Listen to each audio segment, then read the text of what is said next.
I want us to read with you here what President at Vietnam Gas and Energy said about Africa by visiting Kenya. He said, "Why Africa awaits while Asia builds a hard look at Kenya." He had visited Kenya the other day. "I met with Prime Cabinet Secretary Musalia Mudavadi and President William Ruto in Nairobi. They spoke with energy about Kenya's future and investment." Tumeweka mikakati, tumepanga hawa vijana. About investment, infrastructure, public housing. But behind the polished language was a painful truth. There is no serious execution culture.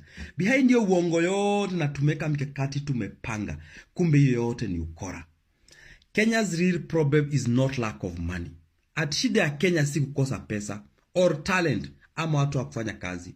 It's the absence of long-term vision and the dominance of short-term gain. Tulikuwa na vision 2030. Ni kukosa vision.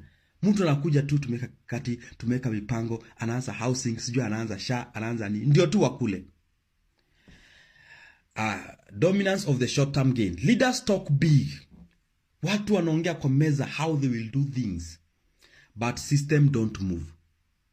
They wait for outsiders to bring business rather than build an environment for it. Wanangoja tu investors wakuje wakule makat 10%.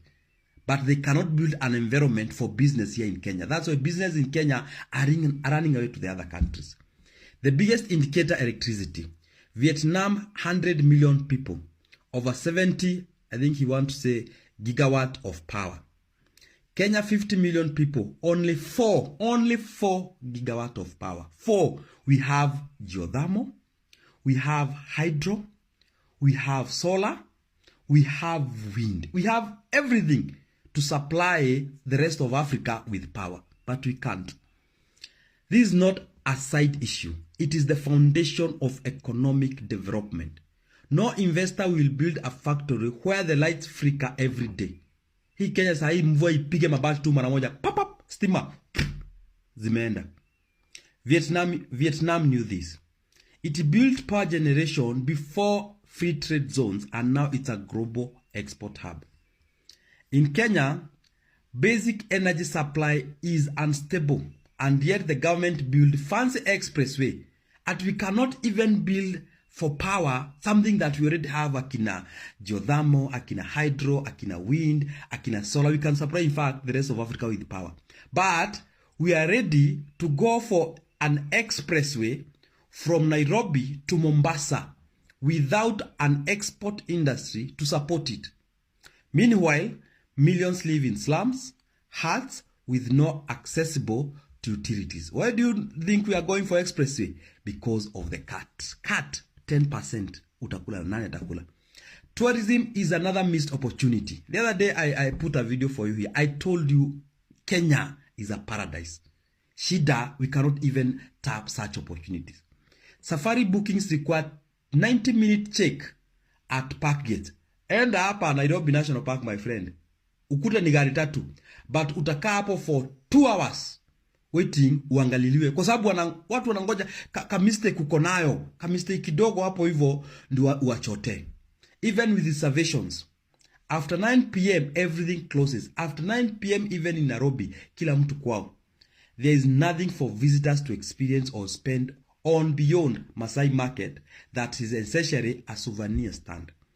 President Ruto wants to build public housing. Hii tunapiga kelele about hapa mnaona kama ni joke. But investors are scared off by petty corruption. Because niliwaambia housing is pure corruption. Even mnasikia affordable houses, it's pure corruption. Even in Kenya you cannot tell who is doing that job. Unasikia tu nyumba zinajengwa. That is now outsider telling you. And legal instability. There are no credible incentives, no serious risk guarantees. In short, no real initiative to make it happen. Compare this to Vietnam or Singapore.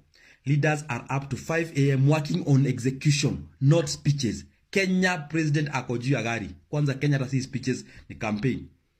Power supply is constant in those countries. Policies are constant and are driven, incentive aligned with performance. Africa does not lack potential. It lacks a mindset shift. Leadership must stop performing for the next donor visit or summit. Yani wa Kenya, president anaweza kaa hivi akingoja the next donor summit itakuwa lini tuombe pesa. It must build system that attract local and global investment. Reward builders and guarantee follow through. The global window is closing. Asia is not waiting. If Kenya and much of Africa want a real economic future, they must turn off the microphone and turn on the power. Can Ruto turn off the microphone? Can he stop the campaign? So acha atoke hiyo China na 130 billion yenye ameenda kuchukua. Zote zitaishia kwa campaign. Zote. That is why I'm telling you, we must change all this narrative 2027. Most of these readers unasikia wakisema tutafuata nje as young people. Tufagie wote waende nyumbani. Wote. It doesn't matter they are our kingpins or something. They are our problem.